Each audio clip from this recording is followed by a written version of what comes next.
बढ़ती महंगाई ने हालिया दिनों में मोटरसाइकिलों के स्पेयर पार्ट्स की कीमत में भी इजाफा कर दिया, जिसकी वजह से स्पेयर पार्ट्स के ताजिर और मोटरसाइकिल ठीक करने वाले मैकेनिक हजरात भी परेशान हैं। मजीद जानते हैं बाबर हुसैन की रिपोर्ट में।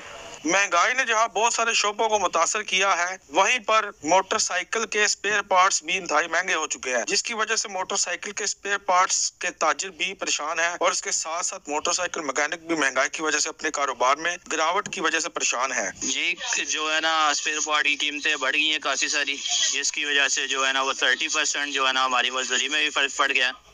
कस्टमर में काफी जो है ना वो फर्क पड़ा है, क्योंकि काम कम हो गया है महंगाई की वजह से। हमारी दुकानदारी पे काफी असर पड़ा है और हम दोबारा स्पेयर पार्ट नहीं ला पा रहे, क्योंकि इसका रेट एक जगह मुकम्मल स्टिल नहीं हो रहा। अगर महंगाई का यही आलम रहा तो मोटरसाइकिल मैकेनिक और इसके साथ साथ स्पेयर पार्ट्स के ताजिर भी बेरोजगार हो जाएंगे और अपने कारोबार से हाथ धो बैठेंगे। बढ़ती महंगाई ने मोटरसाइकिल स्पेयर पार्ट और मैकेनिकों को भी नहीं बख्शा, जिसकी वजह से उनके कारोबार ठप हो गया। वो मुतालबा कर रहे हैं कि हुकूमती पॉलिसियां नरम हो, जिसकी वजह से उनके कारोबार पे अच्छे असरात हो। कैमरामैन असलैन अली के साथ बाबर हुसैन, ब्यूरो चीफ सच न्यूज, जेहलम।